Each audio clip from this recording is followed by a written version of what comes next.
ଜୟ ଜଗନ୍ନାଥ ସାଙ୍ଗମାନେ, ଭାବୁଛି ଆପଣମାନେ ଭଲରେ ଥିବେ। ତେଣୁ ଆଜି ଦେଖନ୍ତୁ ଗୋଟେ ଭଲ ସମୟ, ଯେଉଁଟା ମୁଁ ଗୋଟେ ଗଛ ମୋ ଘର ପାଖରେ ଅଛି।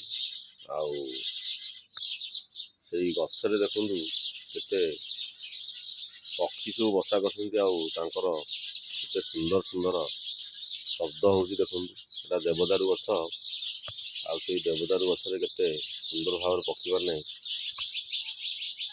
ଚିଞ୍ଚା ରଡ଼ି କରିଛନ୍ତି।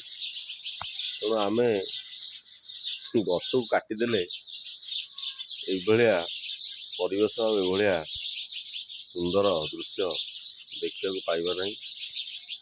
ତେଣୁ ଯଥା ସମ୍ଭବ ଆମେ ଚେଷ୍ଟା କରିବା ଗଛ ଲଗେଇବା ପାଇଁ, କାହିଁକିନା ଏଇ ଶବ୍ଦ କାନରେ ବାଜିଲେ ଗୋଟେ ମନ ପ୍ରସନ୍ନ ରୁହେ, ଆଉ ପରିବେଶ ମଧ୍ୟ ଭଲ ରୁହେ। ଆପଣ ଦେଖନ୍ତୁ କେତେ ଚଢ଼େଇ ତା ଭିତରେ କେମିତି ଚିଞ୍ଚା ସବୁ ଶବ୍ଦ କରୁଛନ୍ତି ଆଉ ଅଛନ୍ତି।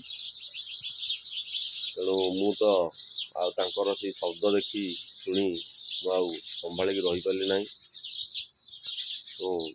ଦେଖିପାରୁଥିବେ ଆପଣମାନେ କେତେ ସୁନ୍ଦର ଭାବରେ ସେ ସବୁ ତାଙ୍କର ଶବ୍ଦରେ ମାତିଛନ୍ତି। ତେଣୁ ଆମେ ଟିକେ ତାଙ୍କର ଭିତରେ ତ ଦେଖାଯାଉନି, କାହିଁକିନା ଭିତରେ ଦେବଦାରୁ ଗଛ ଯେହେତୁ ବହୁତ ଅଛି, ମାନେ ଭିତର ଘଞ୍ଚ ହୋଇଛି, ତେଣୁ ସେ ଭିତରେ ସେମାନେ ଖେଳାଖେଳି କରୁଛନ୍ତି। ଆଉ ଏଇଟା ଦେଖନ୍ତୁ ସେଇ ଗଛ ୟା ଭିତରେ ସବୁ ଅଛନ୍ତି। ଆମର କ'ଣ ନା ଚଢ଼େଇମାନେ ସବୁ ଭିତରେ ଅଛନ୍ତି, ଆଉ ଭିତରେ ହିଁ ଗୋଟେ ଗୋଟେ ବାହାରକୁ ଆପଣମାନେ ଦେଖିପାରିବେ, କିନ୍ତୁ ସହଜରେ ସେ ଦୃଶ୍ୟମାନ ହେଉନାହାନ୍ତି, ଭିତରେ ଲୁଚିକି ସବୁ ଅଛନ୍ତି। ଦେଖନ୍ତୁ ପ୍ରତିଟି ପତ୍ର ଧୀରେ ଧୀରେ ହଲିବାରେ ଲାଗୁଛି, କାହିଁକିନା ତା ଭିତରେ ସବୁ ପକ୍ଷୀମାନେ ଅଛନ୍ତି, ବସା କରୁଛନ୍ତି, ଆଉ ବହୁତ ପକ୍ଷୀ ଆ ଭିତରେ ବସା କରୁଛନ୍ତି। ତେଣୁ ଏଇ କାଳେ ସେମାନେ ଭୟଭୀତ ହେବେ, ତେଣୁ ମୁଁ ତାଙ୍କ ପାଖକୁ ଏତେ ଯାଏ ନାହିଁ, ଏ ଗଛ ପାଖକୁ ଯାଏ ନାହିଁ। ତାଙ୍କୁ ଏଇଟା ସ୍ୱାଧୀନ ଛଡ଼ା ହେଇଛି ଗଛଟିକି, ଯେ ସେମାନେ ଏଠି ନିର୍ଭୟରେ ଗଛରେ ବସା କରି ରହିପାରିବେ। ଆପଣମାନେ ଶୁଣିପାରୁଥିବେ ଶବ୍ଦ ସବୁ କେତେ ସୁନ୍ଦର ଶବ୍ଦ ସେମାନଙ୍କର, ଯେଉଁଟା ଚଢ଼େଇମାନଙ୍କର ଚିଞ୍ଚା ଶବ୍ଦ।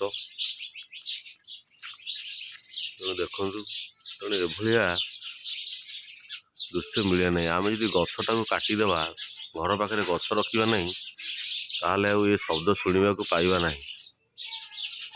ତେଣୁ ଯଥା ସମ୍ଭବ ଯଦି ଆମେ ଗଛ ଲଗେଇବା, ତାହେଲେ ସେମାନଙ୍କୁ ଗୋଟିଏ ସୁଯୋଗ ମିଳିବ, ସେମାନେ ଆସିକି ଏଠି ବସା କରିପାରିବେ ଆଉ ରହିପାରିବେ, ଯାହାଦ୍ୱାରା କି ଆମର ପରିବେଶ ସୁନ୍ଦର ରହିପାରିବ, ଆଉ ଭଲ ମଧ୍ୟ ରହିପାରିବ। ଆଉ ଗୋଟିଏ ଜୀବ ପାଇଁ ଆମେ ଗୋଟିଏ ଯେଉଁ ବସା ବା ଘରର ବ୍ୟବସ୍ଥା ଆମେ କରିପାରିବା। ଦେଖନ୍ତୁ ଏବେ ତ ସନ୍ଧ୍ୟା ହୋଇଗଲାଣି ସାଙ୍ଗମାନେ, କିନ୍ତୁ ଦେଖନ୍ତୁ ପ୍ରତି ଭିତରେ ସିଏ ତାଙ୍କର କେମିତି ଖେଳାଖେଳି ଚଲେଇଛନ୍ତି। ବଢ଼ିଆ ସିଷ୍ଟମ ଡାଳ ଅଛି ତା ଭିତରେ, ଆଉ ସେ ଡାଳ ଭିତରେ ସିଏ ଖେଳାଖେଳି କରୁଛନ୍ତି। ତେଣୁ ଏଥିରୁ ଆମେ ଏହା ଶିକ୍ଷା ଗ୍ରହଣ କରିବା ଯେ ନିହାତି ଯଥା ସମ୍ଭବ ଗଛ ଆମେ ଲଗେଇବା। ସରିଗଲା ସତ ନା କ'ଣ? ଯିବା। ଆଉ ଚଢ଼େଇମାନଙ୍କୁ ଦେଖିବୁନୁ? ଥାଆନ୍ତୁ। ଆଉ ତାଙ୍କୁ ଖାଇବାକୁ କିଏ ଦେବ ଚଢ଼େଇମାନଙ୍କୁ? ଆମେ ତ ପଳେଇବା, ସିଏ କ'ଣ ଖାଇବେ? ତାଙ୍କ ମା ମାନେ କାନ୍ଦିବେନି? ହଁ ହଁ। କୋଉ ଖାଦ୍ୟ? ଓହୋ, ସେଇ ଯେଉଁ ଭାତ ଗୁଡ଼ା ପଡ଼ିଛି ସେଇ ଖାଦ୍ୟ ଆଣି ଖାଇବେ। ଆଉ ପାଣି? ଓହୋ, ସେଇ ଟ୍ୟାପରୁ ପିଇବେ ନା ପାଣି? ଓହୋ, ହଉ ରଖୁଛି ସାଙ୍ଗମାନେ, ପୁଣି ଦେଖା ହେବ ଆଉ ଗୋଟିଏ ସୁନ୍ଦର ଭିଡ଼ିଓରେ। ଜୟ ଜଗନ୍ନାଥ, ଭଲରେ ଥାଆନ୍ତୁ ସମସ୍ତେ। ଏଇଭଳିଆ ସୁନ୍ଦର ସୁନ୍ଦର ପାରିବେ ଯଦି ଗଛ ଆଣି ଲଗାନ୍ତୁ, ଆଉ ପରିବେଶ ସୁନ୍ଦର କରନ୍ତୁ, ଏବଂ